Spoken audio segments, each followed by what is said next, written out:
Have you ever worried about slipping in the bathroom or helping a loved one get up safely? You need to know about Safety Grip. Unlike outdated smooth metal grab bars, Safety Grip has a unique textured design that gives a better grip and more control, especially for those with weak or tired hands. It looks great, feels secure, and installs just like a regular bar. Visit heartmobility.com to learn more. Welcome to the Aging Together podcast. I'm your host, Dr. Pooja Ashok Patel, an occupational therapist with board certification in gerontology and additional specialty certifications in dementia and fall prevention. In this podcast, I interview guests who are experts in their fields and caregivers who share their lived experiences. Let's meet today's guest. Leslie Frank is a serial entrepreneur and has a successful track record of developing customized, sustainable business solutions to drive growth. Her diverse background includes designing, merchandise, manufacturing, business development, and licensing. But that's not why she's here today.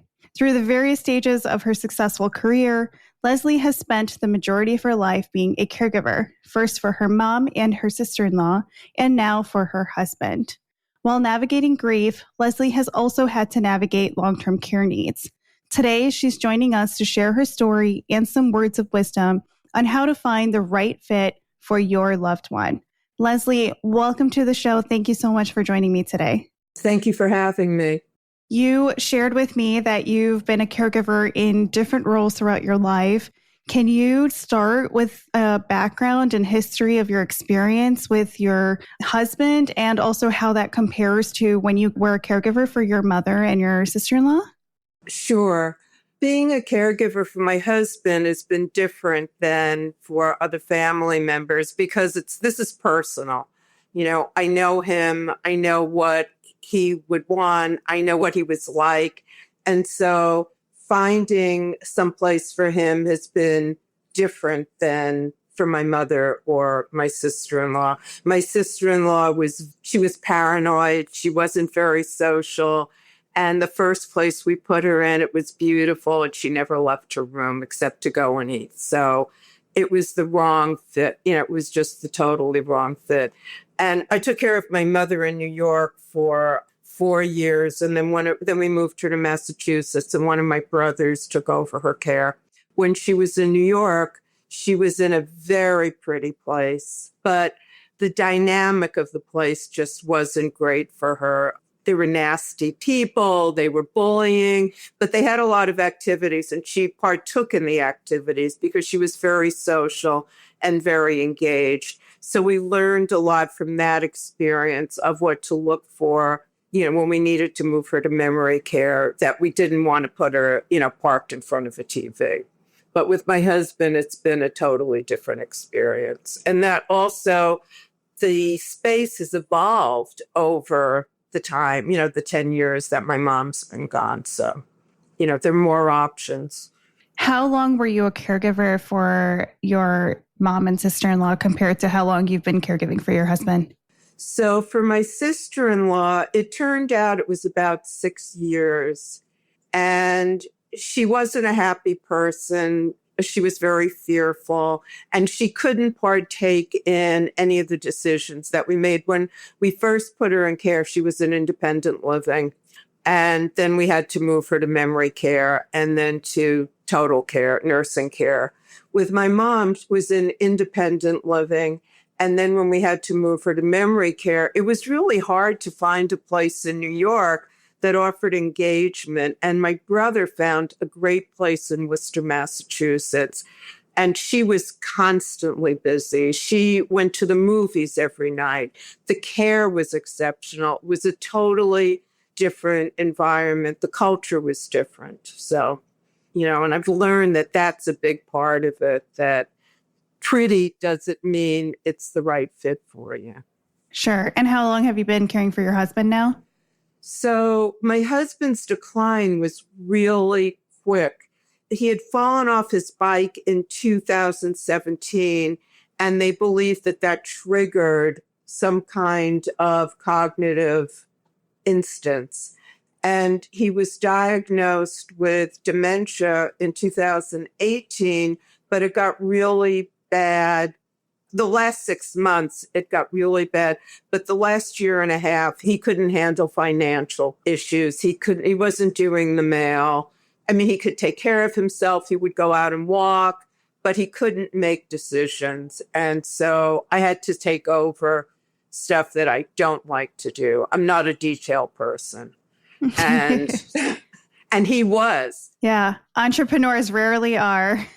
Yeah, I had lunch with my daughter and I was just saying, I'm a big picture person and I can delegate. If there are problems, I can delve into it and figure out what's wrong.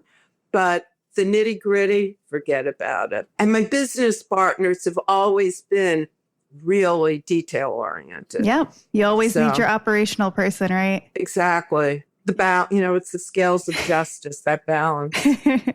Yeah.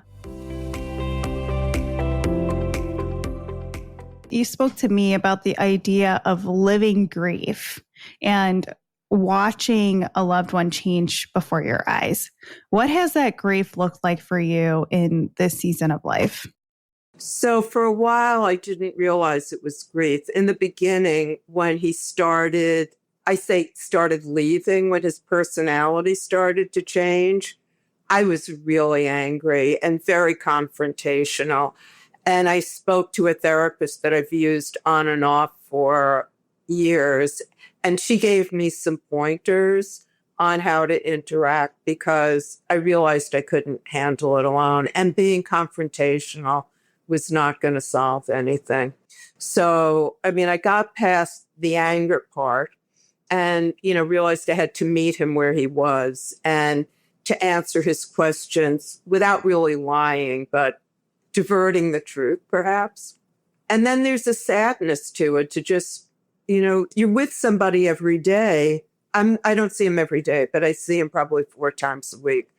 And he just disappears more each time. So there's a sadness to that. I don't really experience loneliness. Both my husband and I traveled a lot for business independently. So I've always spent a lot of time alone and I'm okay with that. But not having somebody to share decisions with for me has become a challenge. I think it's more sadness than, I realized it was grief and I feel like I'm a widow in training. Yeah, that's probably the most surreal way I've heard someone put that because you are actively preparing for life alone is going to be like in a way, and you're getting a preview into it. Yeah, and it's a long preview. It's not like going to a movie and getting, 1 minute preview of the next great movie coming out. So I guess in your journey so far, you've probably had to make a lot of ongoing decisions related to him, related to yourself, related to both of you, some small, some probably very heavy. How have you coped or how do you cope with the emotional weight of having to make those choices, especially the ones that you have to make on his behalf? We'll be right back. Quick pause. Are you caring for a loved one? Recharge inside the Aging Together Caregiver Hub, our free online community packed with expert tips, live Q&As, and peers who truly get it. Join in seconds at aging-together.com, then dive back into the show feeling supported. So, because I've been used to doing business plans, I didn't do a business plan, but I wrote a brief of what we would need to have to put him somewhere where it was going to be safe. And once I had that, it was kind of like a roadmap that I could navigate. I have a great circle of family, of friends who are really supportive, and that helps it. And I also have 2 trusted advisors who I can reach out to, an accountant, and I'm having legal issues right now, but I had somebody who I could reach out to for legal advice. And I think that's really important to get feedback on what you can manage and what you can't manage. When you talk about creating that brief and roadmap for yourself, was it more of like a care plan, financial or legal or kind of everything? Well, it was more of when my husband fell in April and he had COVID, fractured ribs, and blood clots. And he was in the hospital for 11 days. And then they transferred him to rehab. He got great care, but the environment, the demographic it was a lot of people who just couldn't engage. And he can't start a conversation, but he'll talk to people. Anyway, so I wrote down the kinds of things that we would need when we moved him somewhere else, the next step. And I don't know that this will be the final step. He might at some point have to go to nursing care because he may need more than he's getting now. So yeah, I was very specific about what I wanted in finding the next place for him to go. Yeah. Is he in assisted living now or memory care? Well, I know that each state has different laws on what's assisted and what's independent. And so this is called assisted memory care. And I didn't want one of the big brand names that, where everything looks beautiful and it's like a pretty picture on the outside, but you open the box and you don't know what you're going to get inside. I wanted someplace where there would be engagement, someplace that would follow or have a version of the Montessori dementia system, memory care system that was not big. Where he is now, there are only 16 people on the floor. I wanted someplace that had a good ratio of caregivers to patients, that had a good support staff, doctors, transportation. And I also wanted something where the culture would be better for him, that he could interact with people, and that there would be activities that were taken to him rather than he could choose, because he can't make those decisions. There's, he can't play pickleball, but there's pickleball here, or there's news here. Though they do discuss news every morning. So. Yeah, that's a lot of thought put into what would be good for him and what he would enjoy. And something where he would be safe and something that was affordable. Right. What were some of the biggest challenges that you faced when you were looking for the right assisted level of care for him? And what did you learn about the experience? Because, that's something that I help others do. And that experience is always, always, always a battle. It's daunting. I mean, it's really daunting. And when he was in the hospital, they tried to give us referrals for rehab, and they were just awful. And I had COVID at the time, too, that I'd gotten from him. And so my friends, my daughter, they divided and conquered, and they went and looked at places. But they're just horrible. Anyway, so I had that recent experience, and then some people had given me names. I live in a big city, and there are a lot of options here. But a lot of them are just really pretty dresses, that when you open it up, there's nothing there. So it was really difficult to find someplace. And I finally did an AI search, putting in the criteria, and 3 places came up. One was like an hour and a half away. One was actually 15 blocks from where I live, but it was almost $30,000 a month. And the other one where he wound up is like a 25-minute drive. So I leave the city that I live in and I drive to see him. It's very easy for me to get there. Yeah, I'm glad you were able to find one that met everything you were looking for. I mean, that really is a big challenge. And the biggest challenge for me was the application process to get him in, because it was like applying for a mortgage. The financial information that they wanted was overwhelming. And I said, I'm not good at details. And he had been I thought he had been really organized, and I couldn't find most of the stuff that I needed. So it was like more time consuming. And then the interview process, would he be a good fit? Where would he be a good fit? Yeah, it's from both sides, right? You're looking to make sure that it's a good fit for him, but they're also trying to make sure that he's a good fit for their facility. Right. They took a new person in last week and they kicked that person out. Oh, wow. 3 or 4 days later, that person was very aggressive. And I saw that person try to choke one of the caregivers, hitting people. It was just too aggressive a situation for them to handle. Yeah, that's unfortunate. But unfortunately, it is when people have different levels of cognitive dysfunction, you're going to get different behaviors and reactions and emotions. And you want to make sure that you find a place where you're not going to have to be worried about that. But the team also wants a place where they can handle that, right? And so if they can't handle that, they want to make sure that the people they are bringing in meet the safety level for everybody. Exactly. You know, when I talk to a lot of family caregivers about looking out or planning for long-term care and kind of just preparing for the phase before it comes, a lot of caregivers describe long-term care as feeling like a parking spot, like they're just going to go and park them there. What do you think needs to change either in the system or either in the process that makes long-term care feel like more like a home and a transition to a new home and less like an institutional setting? That's a great question. And I don't have the answer because there's so much customization in the levels of cognitive issues and problems that do you put everybody who's aggressive in one place?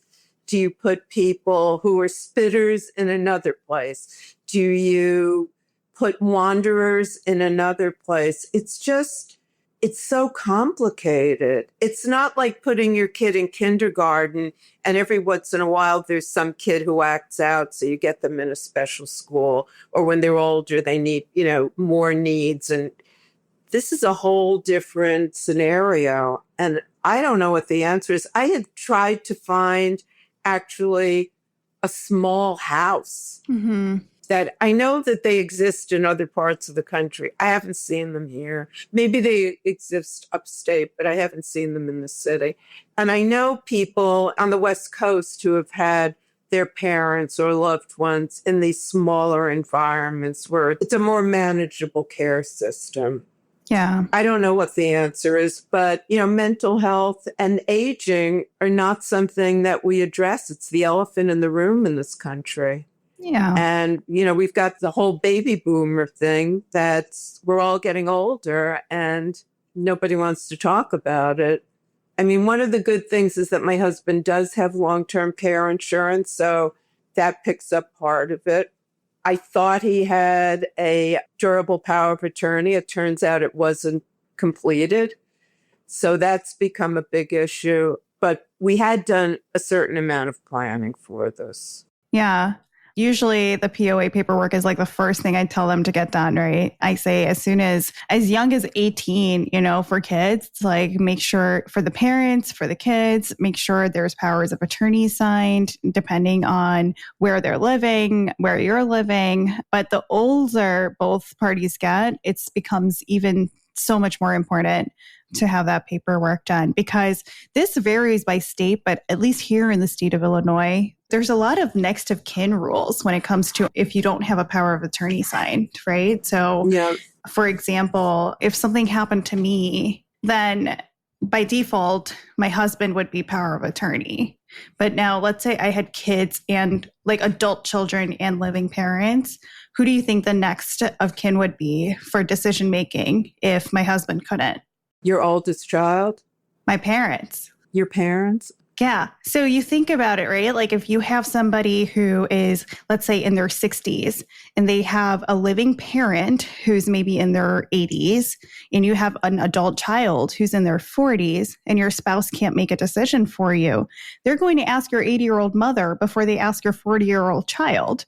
And that's where it becomes important to make sure that you have documented that it's your husband first. And if not your husband, then it's your kid first, right? So right. It becomes so important to have these conversations and to learn about them and have the documentation done. And you're absolutely right. People don't want to talk about, or, people are in denial, but mortality is like the only sure thing we have in life.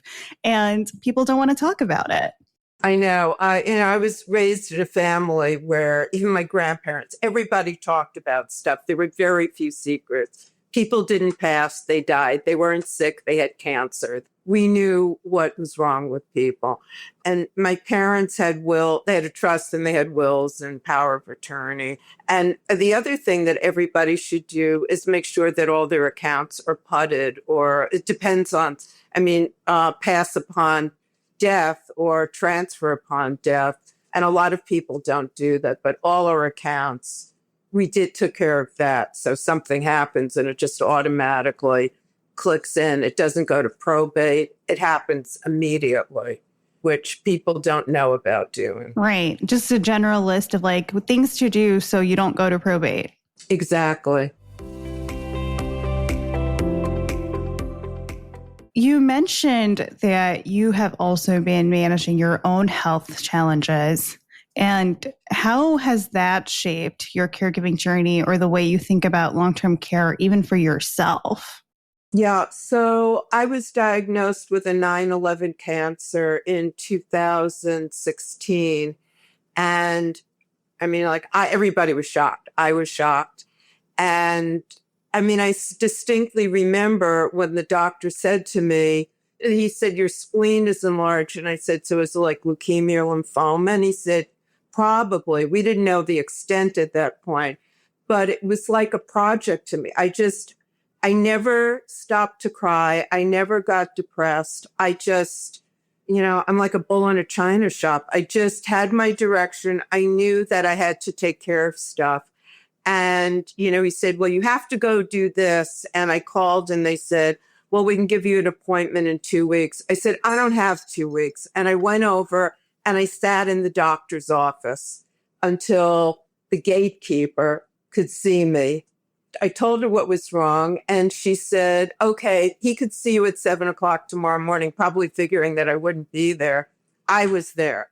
And I'm just very dogmatic when it comes to this and very, very focused. And I think that has transitioned into how I do anything. And I've done patient advocacy over the years for people who just get bogged down. They don't know how to move forward. And I've helped them find, other resources. I always say, bring a scribe with you. Don't bring your husband or wife. They're going to be like a deer in headlights. Bring somebody who can take notes because you're not going to remember anything. Get a second opinion. If somebody says we can't do anything, go home and get your life in order. Go ask somebody else. Yeah, I love that you do that. Let's touch on that a little bit. I know you are a licensed patient advocate, right? I'm not a licensed patient advocate. It's all by word of mouth. Oh, okay. And it's actually come from places like big foundations where people will call me and say, I've got this client. Because there are some places that do fundraising for certain diseases, but they will not recommend a doctor. They'll give you money to help get you someplace. They'll provide services, but they won't recommend doctors. And people don't even know how to go about finding doctors. So it's all word of mouth. I'm not licensed, but I'll find referrals for people, and I'm pretty good at it. How'd you get into that? What was kind of your calling on that? From what I experienced with mantle cell lymphoma, somebody had said to me a long time ago, you're so lucky. And my sense is that luck comes from the decisions that we make, not, making good decisions. And if it's not a good decision, learn from it, move on. When I was diagnosed, somebody I knew called me and said, so-and-so has it, they can help you. And I got a lot. And then I networked, I took the lead, and I got access to information. Even my doctor, who was the head of a major hospital here, he goes, how did you get this information? I couldn't tell him because of who referred it in the beginning.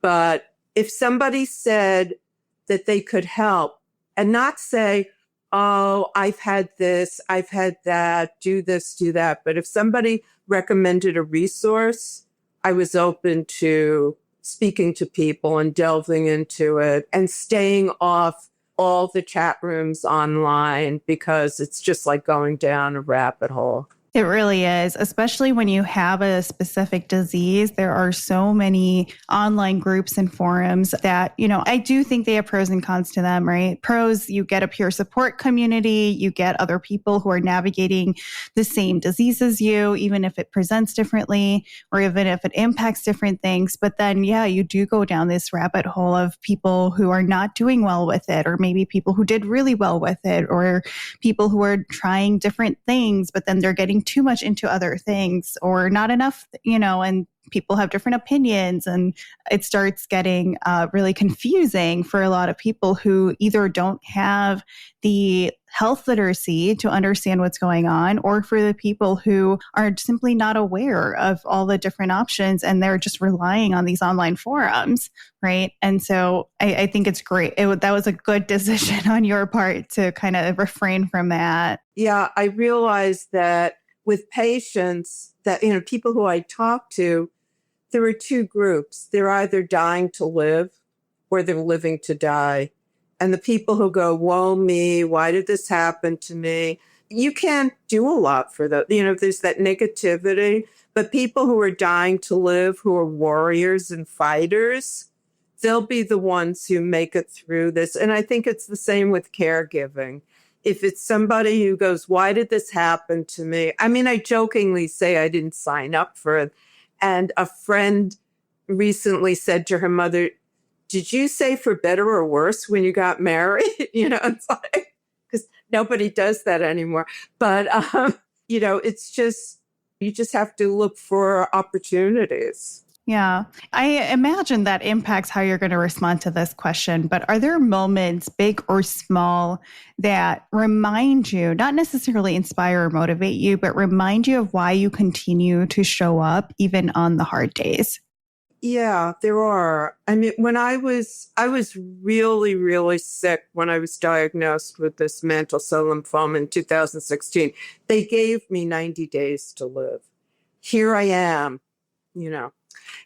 But my husband showed up almost every day. Somebody showed up for me almost every day. I was in the hospital for 100 days in 1 year, not continuously, but for a month at one point. And people showed up. And I've always thought it was important to show up, even if it's to just hold somebody's hand, because you don't know what's left there. I had a friend who had Creutzfeldt-Jacobs and just over 6 months disappeared. And I felt it was really important to go see her. And I would hold her hand and she would squeeze my hand. You couldn't have a conversation with her. There was very little left, but there was something left. And when people say to me, it's too hard for me to go see so-and-so. And I think, no, it's not. You have to be there for them. They were there for you. Be there for them. I love that. I've worked in the hospitals for about a decade now. And one of the hardest parts of working primarily on the inpatient floors that are catering towards older adults a lot of times. And it always was heartbreaking, still is heartbreaking to see how many of those rooms are empty all the time. These older adults are there by themselves and they're in the hospital. And then, there are families that have like 5, 6 people in them all the time. And, we have to be like, hey, you can't have more than 3 people in there. And, it's always such a tough battle because I'm like, hey, can you maybe, if there's 6 of you here, can some of you go check on some of the other people, like say hello, introduce yourself, but you can't do that at the hospital. So, it becomes so important to show up as a provider a lot of times because they don't have that. And they don't have somebody coming in. And I also like the point you made about showing up even when it's hard, because I always say, personally for me, what's going to be harder is living with the disappointment and the regret of not showing up for them after they've passed. And I think that's sometimes a harder pill to swallow. Yeah, I really believe that, if somebody is critically ill and you don't have to be there every minute, every day, unless you need to be. Because I always feel that if you say hello all the time, that you don't have to be there for the last goodbye. And my daughter and I are taking a trip in 2 weeks, and we're going to be gone for 16 days. And I've set this thing up where there will be 4 days each week that somebody will be with my husband. Maybe 5, but there will be 4 days so that he's not alone and that he has somebody there to interact with him, somebody he knows. I just think it's important that he has that connection. Yeah, absolutely. That's great. I guess connecting both that and for yourself, what helps you stay grounded and connected to yourself while you're navigating both the caregiving and your personal grief, as, you know, with your disease, with his disease and everything else? You're obviously someone who just gets things done, you know, it's kind of like taking care of everything that needs to be taken care of. But how do you stay grounded and connected to yourself? I have a really strong circle of friends. They're about 5 core group of people who just are always there.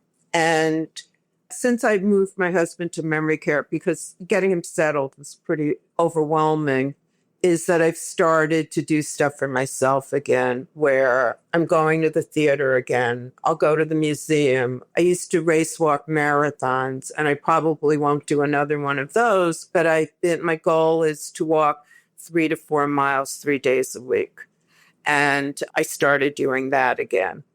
And I took my daughter, because our birthdays are the same day. We went for a spa weekend somewhere, just the two of us alone. Because if I don't take care of myself, I can't take care of him. And it was interesting because when he was in rehab, I was going like 5 days a week.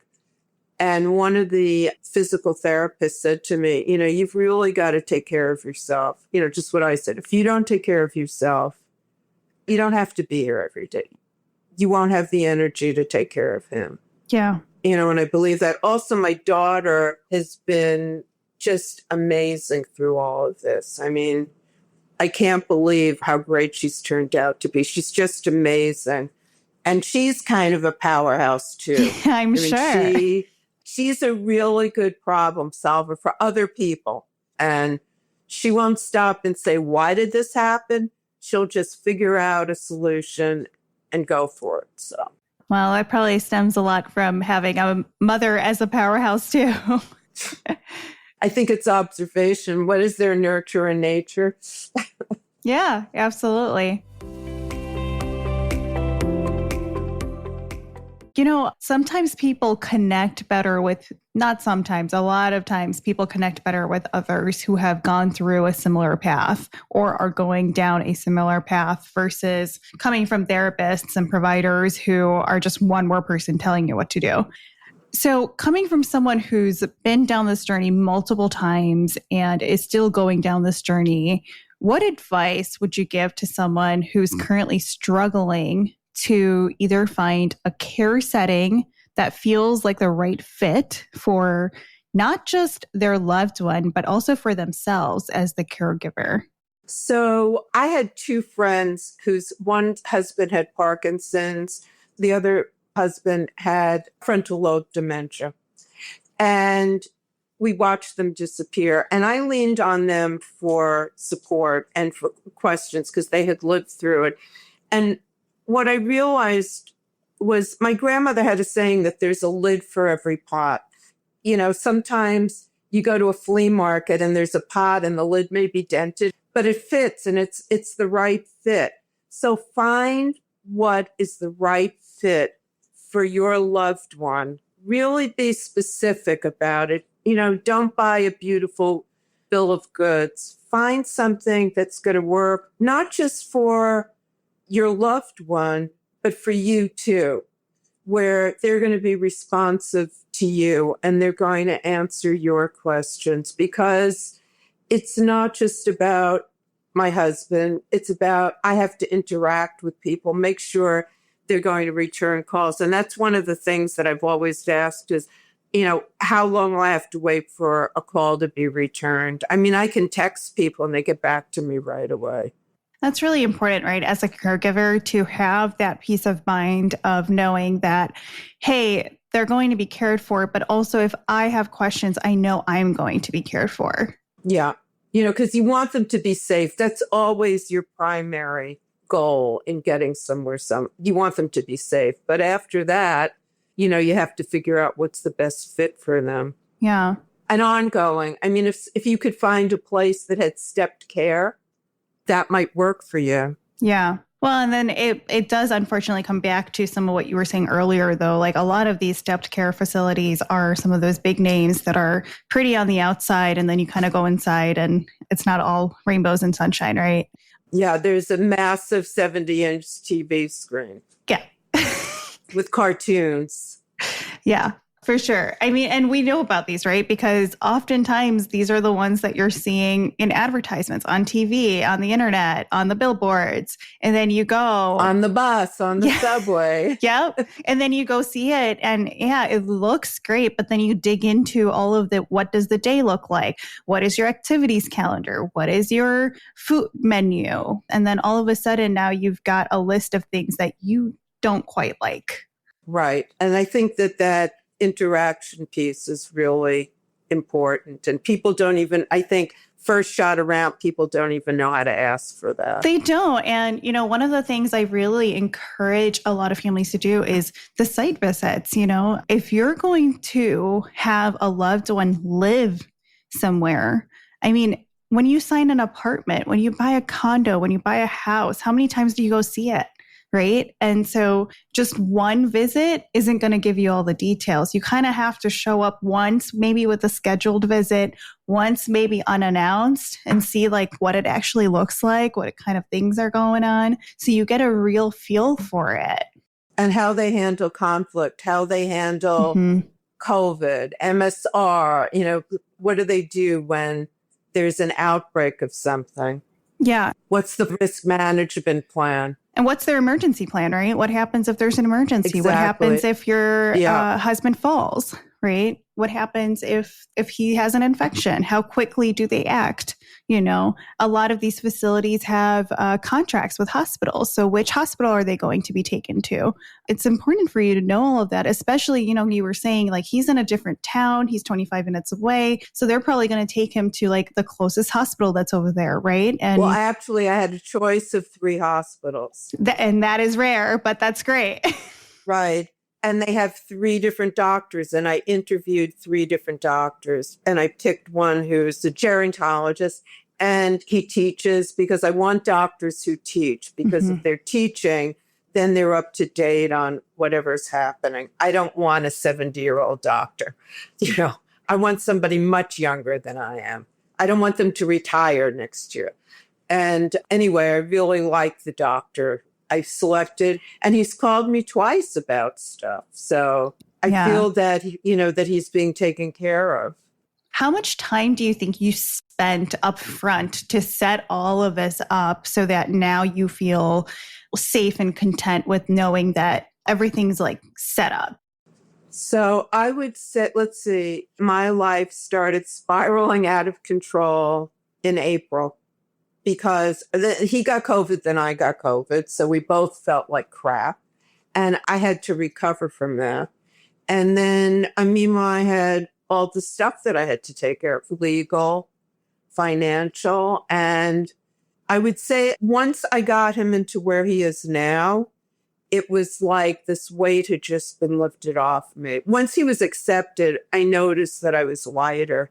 And then once I moved him, and it took him a few days to acclimate because he was aware of faces where he was before. And he didn't know anybody where he is now. Now he knows people, especially the caregivers. And he's very, very kind and nice to them. But I would say in the last month, things have gotten easier for me. I've been able to go back to this long laundry list that gets longer every day because I wasn't addressing it that I have to do. That's both financial and legal. And I had COVID again last week, but I realized I have more energy. So I think it's a big weight when that's removed because it's stressful. You feel you have no control over anything. Do you feel, though, spending all that time and stress up front prepared you to be less stressed now? Or do you feel like you're still just as stressed? No, I'm not just as stressed because it's like having a project, like doing something for work where you're doing a proposal, you're trying to sell somebody on something, whether it's a service or a product, you come up with the idea and then you build your team and then you do all the preparation and there's a lot of stress leading up to that. And once it's over, you realize you might have to do it again, what's next, but it's all that stuff is alleviated. So I'm not as stressed. I'm definitely not as stressed as I was because I was afraid of I didn't know where to go to get him. And the referrals that I was getting to places weren't working. Yeah. And AI saved my life. So big plug for that, huh?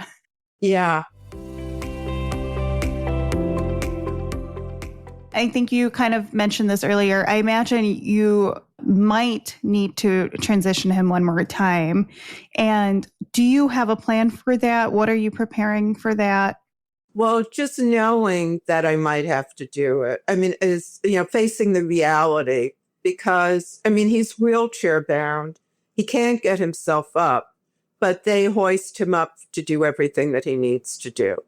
But I sense that as his cognitive abilities deteriorate and he's not going to be able to engage with people and he's going to disappear more and more, I think he's going to require a different kind of care. And I would think maybe it'll be about 1.5 years, 2 years. But for right now, where he is a good place. They do have a nursing home on this property. Whether it would be the right one for him, I don't know. But where he is, I'm very impressed with the level of care that they have.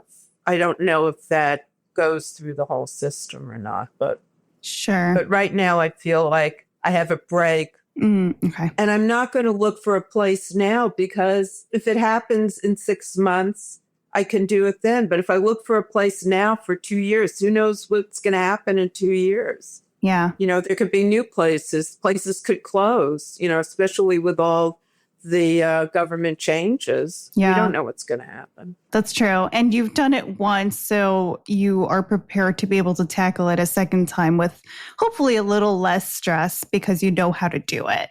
Right. I thought by doing it with my mother and my sister-in-law, it did give me a little bit of background for it. But because this was so much more personal, that I really felt that I had to do what was right for him. Yeah. Well, it's personal and things have changed a lot, right? You said it's almost been a decade. Absolutely. I can tell you I've been in the industry for about a decade and so much has changed. When my husband was in the hospital at NYU Langone, they had him in a room with a robot. And because he had COVID and he wasn't supposed to get up and walk around because he was falling, he hasn't fallen in 4 weeks, which is a really good thing. But they had this robot that said, if he tried to get up, it had a camera on top. Sit down now. In this very authoritarian voice, or don't do that. And it would shock him and he didn't move. And when I mentioned it to the director of where he is, he said, well, that's the future of this industry, that we're going to have more and more robots as they build new facilities. They will have robots in rooms that will, camera robots that will observe and be able to tell you what to do, what not to do. Yeah. My sense is that it's going to be harder to get caregivers also. Oh, yeah. That's an entire industry and an entire new episode that we can talk about for hours because the state of caregiving, finding caregivers paid or through insurance or whatever is just, it's been a nightmare and it's about to get a whole lot worse. Yeah, it's about to get a whole lot worse. Leslie, if you could leave listeners with one takeaway about navigating grief and navigating long-term care as you're caregiving and as you're caring for yourself, what would it be? To try to be strong and not get emotionally involved. Let the emotions go so that you can be focused on what's important for your loved one. And that'll help guide you and navigate you to solutions. Yeah, sticking to the objective factors. Yeah, keep your eye on the goal. Leslie, thank you so much for sharing your story and sharing the lots that you've learned along the way and for being here today. Oh, thank you so much for inviting me. Absolutely.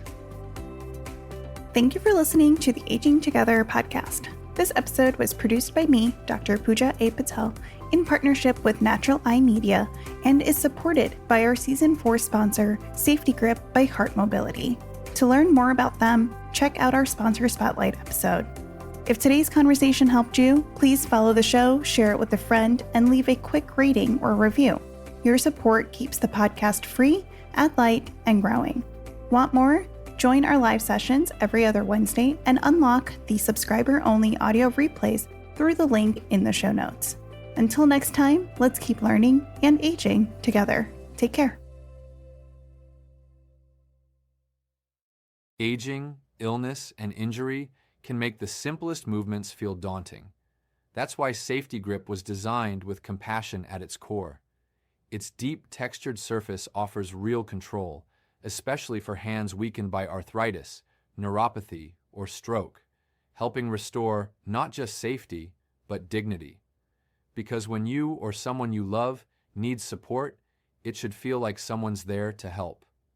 Visit heartmobility.com to learn more.